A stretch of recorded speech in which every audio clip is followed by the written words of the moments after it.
በምድራችን ላይ ጦርነት፣ ስጋትና ታላቅ የትርምስ ማዕበል በሚነፍስበት ወቅት የሰው ልጅ በገነባው ምድራዊ ተቋማትና በራሱ ጥበብ ላይ ያለው እምነት መናጋቱ አይቀሬ ነው። ዛሬ በሀገራችንም ሆነ በዓለም ዙሪያ የምናየው ክፉ ጊዜ የሰው ልጅ ምን ያህል ደካማና ለራሱም ቢሆን ዋስትና መስጠት የማይችል ፍጡር መሆኑን በደንብ እያሳየን ነው። በዚህ የታሪክ ምዕራፍ ውስጥ ብዙ ሰዎች መውጫው ወዴት አለ ብለው ሲጠይቁ መልሶ ያለው በምድራዊ ፖለቲካ ወይም በጦር መሳሪያ ኃይል አሊያም ሌሎች መንገዶች እንዳሉ የሚጠቅሱ አሉ። ነገር ግን ልብ ብላችሁ ካስተዋላችሁ ክፉ ጊዜ ለሰው ልጅ ሁለት ምርጫዎችን ያቀርባል። አንደኛው በፍርሃትና በጭንቀት ተሸንፎ ነፍስን ለጨለማ አሳልፎ መስጠት ሲሆን፣ ሁለተኛው መንገድ ደግሞ እምነትን እንደ ጋሻ በመያዝ ወደ ፈጣሪ መሸሸግ ነው። እምነት ማለት ሁኔታዎች ሁሉ በተቃራኒው በሚነፍሱበት ወቅት ከሚታየው ትርምስ በስተጀርባ ያለውን የማይታይ የፈጣሪ እጅ አምኖ መቀበል ነው።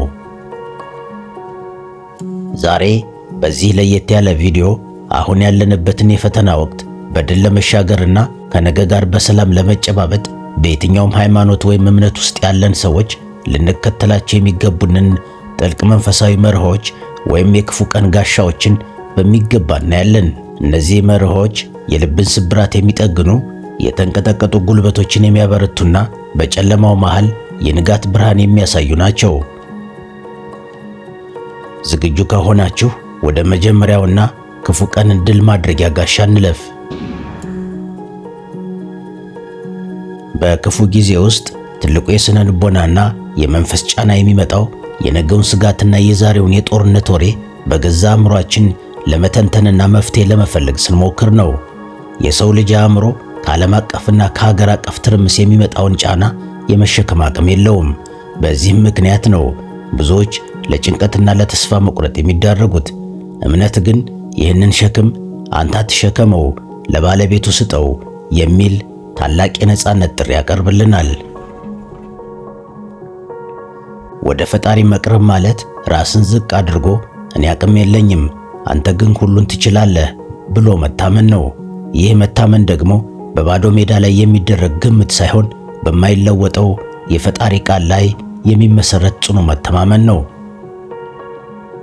መጽሐፍ ቅዱስ ሸክማችንን ለፈጣሪ አሳልፎ መስጠት ያለውን ፋይዳና ለጻድቃን የሚሰጠውን ዋስትና እንዲህ በቀጥታ ቃሉ ይነግረናል። እናንተ ደካሞች ሸክማችሁ የከበደ ሁሉ ወደ እኔ ኑ እኔም አሳርፋችኋለሁ።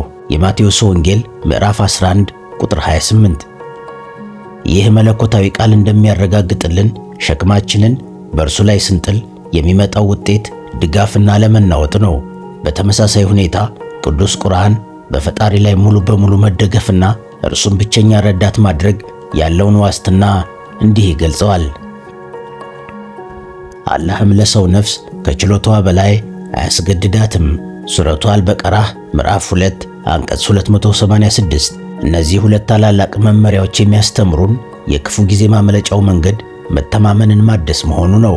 እርሱ በቂው ነው የሚለው ቃል ሌላ ምድራዊ ኃይል ባይኖር እንኳ የፈጣሪ ጥበቃ ብቻውን ለሰው ልጅ ሕልውና በቂ መሆኑን ያበስራል። ስለዚህ በዚህ ክፉ ጊዜ መፍትሄው የዜና ማሰራጫዎችን 24 ሰዓት መጠበቅ ሳይሆን የልብን በር ከፍቶ ሸክምን ለፈጣሪ መስጠት ነው። ያኔ በዙሪያችሁ ያለው ዓለም ቢናወጥም የእናንተ ነፍስ ግን በማይናወጥ ዓለት ላይ ትቆማለች። በተለይ በጦርነት በሁከትና ፖለቲካዊ ቀውስ ውስጥ ስንሆን ቀዳሚው ፍላጎታችን ደህንነት ነው። በዙሪያችን ያሉ ምድራዊ መከላከያዎች፣ የጦር መሳሪያ፣ የፖለቲካ ጥምረት አልፎ ተርፎም የቤታችን ቅጥር ግድግዳ ሊፈርስና ሊናጋ እንደሚችል በተግባር ስናይ ነፍሳችን አንዳች የማይናወጥና የማይደፈር መጠጊያ ትፈልጋለች። ይህ መጠጊያ ደግሞ በምድራዊ ካርታ ላይ የሚገኝ ሳይሆን በፈጣሪ መለኮታዊ ጥበቃ ውስጥ የሚገኝ መንፈሳዊ ምሽግ ነው። ወደ ፈጣሪ መቅረብ ማለት እርሱን እንደ ብቸኛ ጋሻና መደበቂያ አድርጎ ማየት ነው። ባህር በማዕበል ሲናወጥ መርከበኞች ወደ ወደብ እንደሚጠጉት ሁሉ አማኝም በመከራ ቀን ወደ ፈጣሪው ይጠጋል። ይህ መጠጊያ ከጠላት ሰይፍ፣ ከክፉ ወሬና ከሞት ጥላ በላይ የሆነ መለኮታዊ ከለላ ነው። መጽሐፍ ቅዱስ ፈጣሪ ለተጨነቀች ነፍስ ያለውን የመጠጊያነት ኃይል እንዲህ በግልጽ ቃሉ ይነግረናል። እግዚአብሔር ኃይሌና መከላከያዬ ነው፣ ልቤ በእርሱ ታመነ፣ እኔም ተረዳሁ፣ ሥጋዬም ደስ ይለዋል፣ በፈቃዴም አመሰግነዋለሁ። መዝሙረ ዳዊት ምዕራፍ 28 ቁጥር 7። ይህ ቃል እንደሚነግረን ፈጣሪን መጠጊያ ያደረገ ሰው እርዳታን ከማግኘቱም በላይ በጭንቀት መሃል ደስታን የመቀዳጀት ምስጢራዊ ኃይል አለው። ይህንን የፈጣሪን መደበቂያነትና ለሰው ልጅ ያለውን ቅርበት ቅዱስ ቁርአን ደግሞ እንዲህ ባለ እጅግ አስገራሚና ልብን በሚነካ አገላለጽ ያጠነክረዋል። ባሮቼም ከኔ በጠየቁህ ጊዜ እንዲህ በላቸው፣ እኔ ቅርብ ነኝ፣ የለማኝን ጸሎት በለመነኝ ጊዜ እቀበለዋለሁ። ሱረቱ አልበቀራ ምዕራፍ 2 አንቀጽ 186። እነዚህ ሁለት መለኮታዊ ምስክሮች የሚያረጋግጡልን አንድ ታላቅ እውነት አለ። በክፉ ጊዜ ትልቁ ድል ጠላትን ማሸነፍ ሳይሆን ወደ ፈጣሪ ቅጥር በመግባት ከፍርሃት ነፃ መሆን ነው። እኔ ቅርብ ነኝ የሚለው መለኮታዊ ቃል በጦርነትና በብቸኝነት ለሚሰቃይ ትውልድ ትልቁ የምስራች ነው። ፈጣሪን መጠጊያ ስናደርግ በውጭው ያለው ውጊያ ቢቀጥልም በውስጣችን ያለው ግንብ ግን ፈጽሞ አይናጋም። ስለዚህ በዚህ ክፉ ጊዜ መሸሸጊያችሁን በሰው ኃይል ላይ ሳይሆን በማይሸነፈውና ሁልጊዜም ቅርብ በሆነው ፈጣሪ ላይ አድርጉ። ክፉ ጊዜ ሲመጣ ብዙዎቻችን ቶሎ እንዲያልፍልን እንቸኩላለን። ይህ ባለመሆኑ ደግሞ ተስፋ እንቆርጣለን። ነገር ግን እምነት የሚያስተምርን በትዕግስት ውስጥ ያለውን ትልቅ ምስጢር ነው። ትዕግስት ማለት ዝም ብሎ እጅን አጣጥፎ መቀመጥ ሳይሆን ፈጣሪ በመጨረሻ ነገሮችን ወደ በጎ እንደሚቀይራቸው በልበ ሙሉነትና በጽናት መጠበቅ ነው። በታሪክ ውስጥ የታዩ ታላላቅ መከራዎች ሁሉ የታለፉት በጸሎትና በጽናት በቆሙ ሰዎች እንጂ በፍርሃት በወደቁት አይደለም። ይህ ጽናት ደግሞ የሚመነጨው ከዚህ መከራ በስተጀርባ የፈጣሪ እጅ አለ ከሚል ጥልቅ እምነት ነው። በዚህ ረገድ ቅዱስ ቁርአን ስለ ትዕግስት አስፈላጊነትና ፈጣሪ ከታጋሾች ጋር ስላለው ልዩ ቁርኝት እንዲህ ይላል። እናንተ ያመናችሁ ሆይ በትዕግስትና በሶላት በስግደት ታገዙ፣ አላህ ከታጋሾች ጋር ነውና። ሱረቱ አልበቀራ ምዕራፍ 2 አንቀጽ 153። አላህ ከታጋሾች ጋር ነው የሚለው ቃል ትዕግስት ብቻውን ሳይሆን መለኮታዊ አጋዥነትን ይዞ እንደሚመጣ ትልቅ ማረጋገጫ ነው። በተመሳሳይ ሁኔታ መጽሐፍ ቅዱስ በፈተና መጽናት ያለውን ዘላለማዊ ዋጋና ድል እንዲህ ይገልጸዋል። በፈተና የሚጸና ሰው የተባረከ ነው፣ ከተፈተነ በኋላ ለሚወዱት ተስፋ የሰጣቸውን የሕይወት አክሊል ይቀበላልና። ያዕቆብ መልእክት ምዕራፍ 1 ቁጥር 12። እነዚህ መለኮታዊ መመሪያዎች የሚያሳዩን መከራው ምንም ያህል ቢበረታም መጨረሻው ግን በጽናት የቆሙ ሰዎች ድል መሆኑን ነው። በዚህ ክፉ ጊዜ መቼ ያልቃል ብለን ከመጨነቅ ይልቅ በዚህ ጊዜ ውስጥ እንዴት በጽናት እቆማለሁ ብለን ራሳችንን ማዘጋጀት ይኖርብናል። ትዕግስት የሌለው እምነት እንደሌለው ይቆጠራል። ምክንያቱም የፈጣሪን የጊዜ ሰሌዳ አምኖ መቀበል የእምነት ትልቁ መገለጫ ነውና። በዚህ ጽናት ውስጥ ስናልፍ መከራው እኛን ማዳከሙ ቀርቶ እንዲያውም ይበልጥ አንጥሮ ያወጣናል። ዛሬ የምታልፉበት እሳት ነገ የምትለብሱት የክብር አክሊል መሆኑን አትዘንጉ። በክፉ ቀን ትልቁ ኪሳራ የቤት ወይም የንብረት መውደም ሳይሆን የሰው ልጅ የውስጥ ሰላሙን ማጣቱ ነው። ውጫዊ ዓለም በጦርነትና በሁከት ሲታመስ በሰው ነፍስ ውስጥ ያለው የሰላም ባህር መናወጥ ይጀምራል። ነገር ግን ወደ ፈጣሪ መቅረብ የሚሰጠን ትልቁ ስጦታ ሁኔታዎችን የማይመስል ሰላም ነው። ይህ ሰላም በዙሪያችን ባለው ሁኔታ ላይ የተመሰረተ ሳይሆን ከፈጣሪ ጋር ባለን ግንኙነት ላይ የሚቆም ነው። ዓለም ሰላም በሌላት ሰዓት አማኝ ግን በውስጡ ሰላምን መሸከም ይችላል። መጽሐፍ ቅዱስ ይህንን ከሰው አእምሮ በላይ የሆነ መለኮታዊ ሰላም እንዲህ በዝርዝር ይገልጸዋል። በነገር ሁሉ በጸሎትና በመማለድ ከምስጋና ጋር ልመናችሁን በእግዚአብሔር ፊት አስታውቁ እንጂ በአንዳች አትጨነቁ። አእምሮንም ሁሉ የሚያልፍ የእግዚአብሔር ሰላም ልባችሁንና ሐሳባችሁን በክርስቶስ ኢየሱስ ይጠብቃል። ወደ ፊልጵስዩስ ሰዎች ምዕራፍ 4 ከቁጥር 6 እስከ 7። ይህ ቃል እንደሚነግረን ሰላም የሚመጣው ከጭንቀት በመውጣትና በፈጣሪ ፊት በምስጋና በመቆም ነው። በሌላ በኩል ደግሞ ቅዱስ ቁርአን ፈጣሪ በምዕመናን ልብ ውስጥ ስላለው የመረጋጋት ወይም ሰኪና መንፈስ እንዲህ ይላል። እርሱ ያ አላህ በእምነታቸው ላይ እምነትን ይጨምሩ ዘንድ በምዕመናን ልቦች ውስጥ እርጋታን ያወረደ ነው።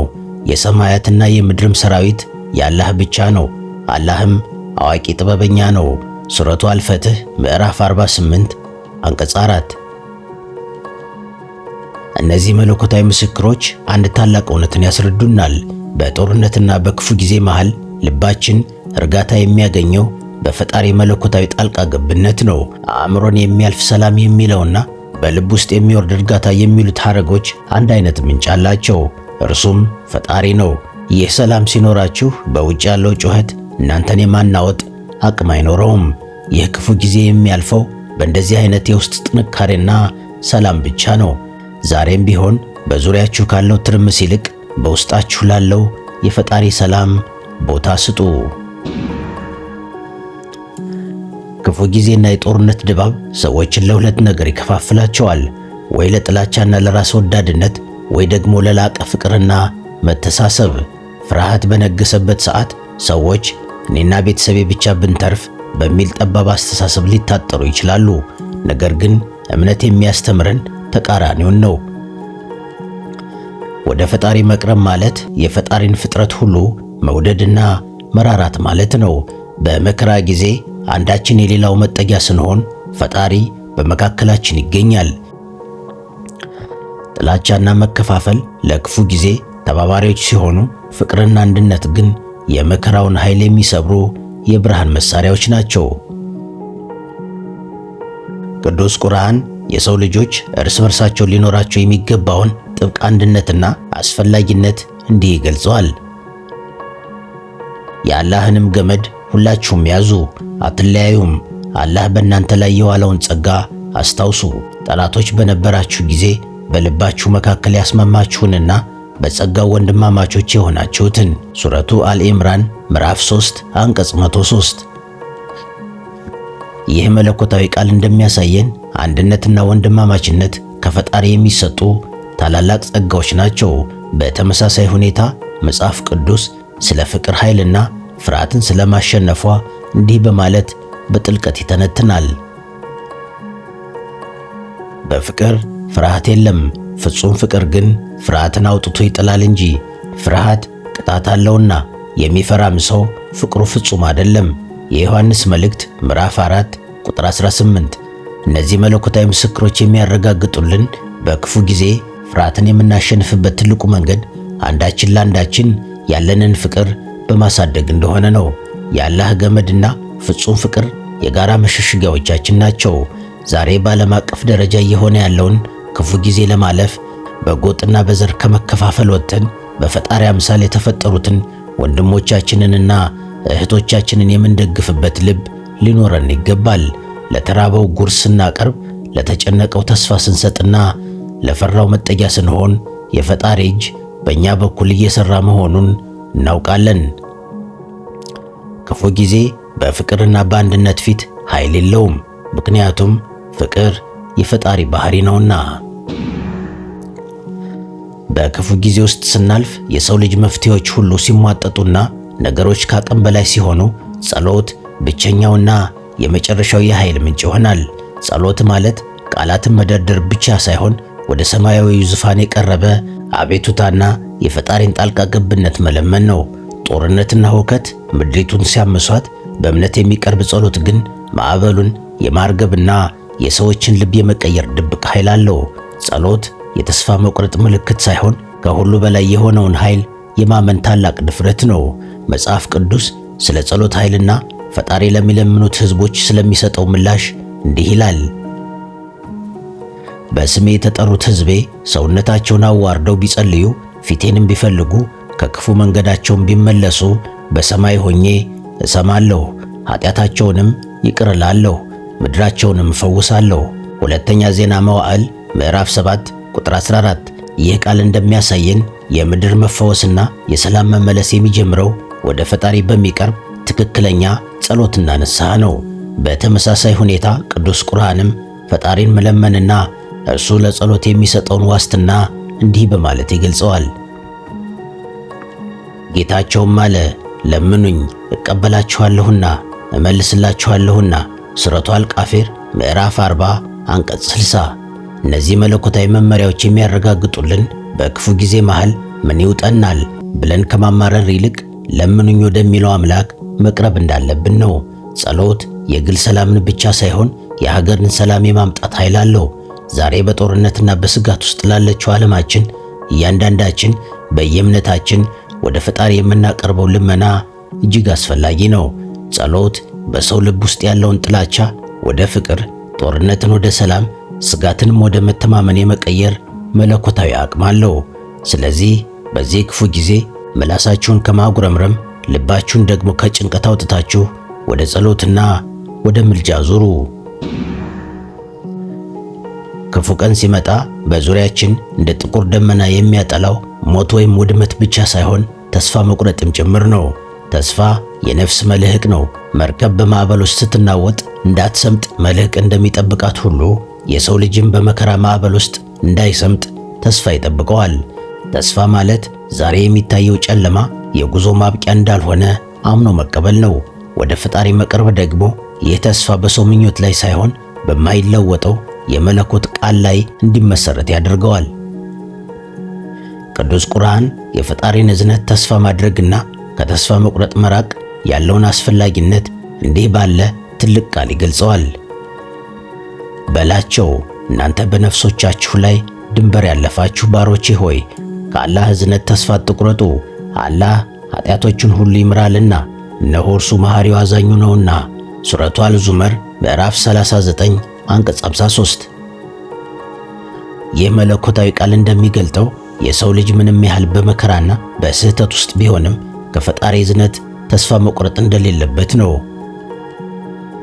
በተመሳሳይ ሁኔታ መጽሐፍ ቅዱስ ፈጣሪ ለሰው ልጆች ስላለው በጎ ዕቅድና ስለ ተስፋው እንዲህ ይላል።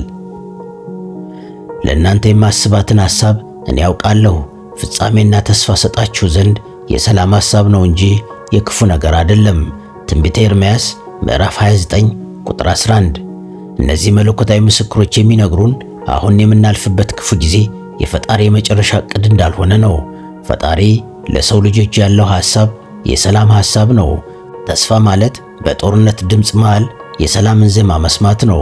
ተስፋ ማለት በፈራረሱ ቤቶች ላይ ነገ የሚገነባውን አዲስ ሕይወት ማለም ነው። ተስፋ ስንሰንቅ መከራው የመግደል አቅሙን ያጣል። ዛሬ በዙሪያችን ያለው ሁኔታ ምንም ያህል ተስፋ አስቆራጭ ቢመስልም ከዚህ ሁሉ ሲቃይ በኋላ ፈጣሪ አዲስና የተሻለ ንጋት እንደሚያመጣ በሙሉ ልብ መኑ። ተስፋችሁን በፈጣሪ ላይ ካደረጋችሁ ጨለማው ለብርሃን ቦታውን መልቀቁ አይቀሬ ነው። ብዙውን ጊዜ ክፉ ጊዜና ፈተናዎች ሲመጡ አይናችን የሚያተኩረው በውጭ ባሉት ሰዎችና ሁኔታዎች ላይ ነው። ማን ይሆን ይህን ያመጣብን ብለን ሌሎችን እንከሳለን። ነገር ግን እምነት የሚያስተምረን ታላቅ እውነት አለ። ማንኛውም ትልቅ ለውጥና ሰላም የሚጀምረው ከሰው ልብ ውስጥ ነው። ክፉ ጊዜ ለሰው ልጅ ቆም ብሎ ራሱን እንዲመረምር የቀረበ ጥሪ ነው።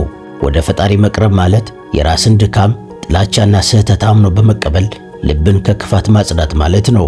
ምድራችን ሰላም የምትሆነው በውስጣችን ያለው የጥላቻና የክፋት እሳት ሲጠፋ ብቻ ነው። በዚህ ረገድ ቅዱስ ቁርአን አንድን ሕዝብ የሚገጥመው ሁኔታ ከራሱ ውስጣዊ ለውጥ ጋር እንዴት እንደሚገናኝ እንዲህ ይገልጸዋል። አላህ በአንድ ሕዝቦች ዘንድ ያለውን ጸጋ በነፍሶቻቸው ውስጥ ያለውን መልካም ጠባይ እስከማይለውጡ ድረስ አይለውጥም። ሱረቱ አልረዕድ ምዕራፍ 13 አንቀጽ 11። ይህ መለኮታዊ ቃል እንደሚያረጋግጥልን ውጫዊ ሰላም የሚመጣው በውስጣችን ያለውን ማንነት ስንቀይርና ወደ ፈጣሪ ስንመለስ ነው። በተመሳሳይ ሁኔታ መጽሐፍ ቅዱስ ልብን መመርመርና ወደ በጎ መንገድ መመለስ ያለውን አስፈላጊነት እንዲህ ይገልጸዋል። መንገዳችንን እንመርምርና እንፈትሽ፣ ወደ እግዚአብሔር እንመለስ፣ ልባችንን ከእጃችን ላይ ወደ ሰማይ ወደ እግዚአብሔር እናንሳ ይላል። እነዚህ መለኮታዊ መመሪያዎች የሚያሳዩን ክፉ ጊዜን የምናልፍበት አንዱ መንገድ ራሳችንን ለፈጣሪ በሚመች ሁኔታ ማስተካከል መሆኑን ነው። ጦርነትና ሁከት የምድሪቱ ሕመም ምልክቶች ናቸው። ፈውሱ ግን ያለው ወደ ፈጣሪ በመመለስና ልብን ከጥላቻ በማጽዳት ውስጥ ነው። ዛሬ በሀገራችን ብሎም በዓለማችን ያለውን ክፉ ጊዜ ለመለወጥ እያንዳንዳችን እኔ ምን ላስተካክል ብለን መጠየቅ ይኖርብናል። በልባችን ውስጥ ያለውን የቂም የመከፋፈልና የክፋት ግንብ ስናፈርስ ፈጣሪ በመካከላችን የሰላም ድልድይን ይገነባል። ራስን ማሸነፍ ዓለምን ከማሸነፍ ይቀድማል። ከፈጣሪ ጋር የታረቀ ልብ ደግሞ ከማንኛውም መከራ በላይ የመሆን ብቃት አለው። በክፉ ጊዜና በፈተና መሃል ሆኖ ማመስገን ለሰው አእምሮ የሚከብድ አንዳንዴም የማይቻል ይመስላል። ብዙዎቻችን የምናመሰግነው ነገሮች መልካም ሲሆኑና በቤታችን ሰላም ሲሰፍን ብቻ ነው። ነገር ግን እውነተኛ እምነት የሚለካው በመከራው እሳት ውስጥ ሆኖ ፈጣሪን በማመስገን ነው። ምስጋና ማለት ችግሩን መካድ ሳይሆን ከችግሩ በላይ የሆነውን የፈጣሪን ታላቅነት ማወጅ ነው። በጦርነትና በጭንቀት መሃል ሆኖ የሚያመሰግን ሰው በነፍሱ ላይ ሰይጣናዊው የፍርሃትና የተስፋ መቁረጥ መንፈስ ስልጣን እንዳይኖረው ያደርጋል። ምስጋና የልብን በር ለበረከትና ለተአምር የሚከፍት መለኮታዊ ቁልፍ ነው። መጽሐፍ ቅዱስ በማንኛውም ሁኔታ ውስጥ ሆኖ ማመስገን ያለውን አስፈላጊነት እንዲህ በቀጥታ ይነግረናል። በሁሉ አመስግኑ፣ ይህ በእግዚአብሔር ዘንድ በክርስቶስ ኢየሱስ ስለ እናንተ ፈቃድ ነውና። ወደ ተሰሎንቄ ሰዎች ምዕራፍ 5 ቁጥር 18። በሁሉ አመስግኑ የሚለው ቃል ጊዜንና ሁኔታን አይለይም። በሰላሙም በመከራውም ወቅት ምስጋና ከሰው ልብ መለየት እንደሌለበት ያስተምረናል። በተመሳሳይ ሁኔታ ቅዱስ ቁርአንም ምስጋና ወይም ሹክር ለጸጋ መጨመርና ለድል ያለውን ሚና እንዲህ በማለት ይገልጸዋል። ጌታቸውም ብታመሰግኑ በእርግጥ እጨምርላችኋለሁ፣ ብትክዱም ባታመሰግኑም ቅጣቴ በእርግጥ ጽኑ ነው በማለት ባስታወቀ ጊዜ አስታውሱ። ሱረቱ ኢብራሂም ምዕራፍ 14 አንቀጽ 7። እነዚህ መለኮታዊ ምስክሮች የሚያረጋግጡልን በክፉ ጊዜ መሃል ማመስገን መከራውን እንደሚያቃልልና የፈጣሪን እርዳታ ይበልጥ እንደሚስብ ነው። ስናመሰግን ትኩረታችን ከሌለን ወዳለን ነገር፣ ከሞቱት ወደ ተረፉት፣ ከጨለማው ወደ ብርሃኑ ይመለሳል። ምስጋና በነፍሳችን ውስጥ ትልቅ የመረጋጋት ኃይል ይፈጥራል። ዛሬም ቢሆን ለምን እንዲሆነ ከሚል ጭንቀት ወጥተን ስለ እስትንፋሴ፣ ስለ ጠበቅከኝና ነገን ስለምታሳየኝ አመሰግናለሁ ማለት ስንጀምር ይህ የክፉ ቀን ጫና ከላያችን ላይ መውረድ ይጀምራል። በምስጋና የምታልፉት ፈተና በክብር ወደምትወጡበት ድል ይቀየራል። ክፉ ጊዜ የቱንም ያህል ቢረዝም፣ ማዕበሉ የቱንም ያህል ቢበረታ፣ መለኮታዊ እውነት የሚነግረን አንድ ነገር አለ። ጨለማ ብርሃንን አያሸንፈውም። እምነት ማለት የታሪኩን መጨረሻ አስቀድሞ ማወቅ ነው። በጦርነትና በውጥረት መሃል ስናልፍ መጨረሻው ጥፋት ብቻ ሊመስልን ይችላል። ነገር ግን ፈጣሪ ከመከራው በኋላ አዲስ ሕይወትን፣ ከጥፋቱ በኋላ አዲስ ግንባታን የማምጣት ኃይል አለው። ይህ ክፉ ጊዜ የሚያገለግለው እኛን ለማጥፋት ሳይሆን የሰው ልጅ ወደ እውነተኛው ማንነቱ ለመመለስና የወደፊቱን የሰላም ዘመን ዋጋ እንድንረዳ ለማድረግም ጭምር ነው። በዚህ ረገድ መጽሐፍ ቅዱስ መከራ ጊዜያዊ መሆኑንና በመጨረሻም ፈጣሪ ለሰው ልጆች የሚያደርገውን ድንቅ ነገር እንዲህ ይለናል። እንባን ሁሉ ከዓይኖቻቸው ያብሳል፣ ሞትም ከእንግዲህ ወዲህ አይሆንም። ሐዘንም ቢሆን ወይም ጩኸት ወይም ሲቃይ ከእንግዲህ ወዲህ አይሆንም፣ የቀደመው ሥርዓት አልፏልና። የዮሐንስ ራእይ ምዕራፍ 21 ቁጥር 4። ይህ ቃል እንደሚያረጋግጥልን አሁን ያለንበት የጩኸትና የስቃይ ዘመን የሚያልፍበትና በፈጣሪ እጅ የሚታበስበት ቀን አለ። በተመሳሳይ ሁኔታ ቅዱስ ቁርአንም ከፈተና በኋላ ስለሚመጣው ረፍትና ቀላልነት እንዲህ ባለ ድንቅ ድግግሞሽ ያበስረናል። ከችግርም ጋር በእርግጥ ምቾት አለ። ከችግርም ጋር በእርግጥ ምቾት አለ። ሱረቱ አልኢንሽራህ ምዕራፍ 94 ከአንቀጽ 5 እስከ 6። እነዚህ መለኮታዊ ምስክሮች የሚያስተምሩን መከራው በራሱ ውስጥ የሰላምን ዘር ይዞ እንደሚመጣ ነው። ከችግር ጋር ምቾት አለ የሚለው ቃል ፈተናውና መፍትሄው አብረው መኖራቸውን ይነግረናል። እናም ይህንን ክፉ ጊዜ ስናልፍ ዓይናችንን አርቀን ነገ ላይ መጣል አለብን። ጦርነት ይቆማል፣ ሲቃይ ያበቃል፣ የተበተኑት ይሰበሰባሉ። ዋናው ቁም ነገር ግን በዚያ የድል ቀን ላይ ስንደርስ በእምነታችን ጸንተን መገኘታችን ነው። ስለዚህ ወዳጆቼ ይህንን ክፉ ጊዜ በድል ለመሻገር ቁልፉ ያለው በእጃችን ሳይሆን በፈጣሪ እጅ ነው።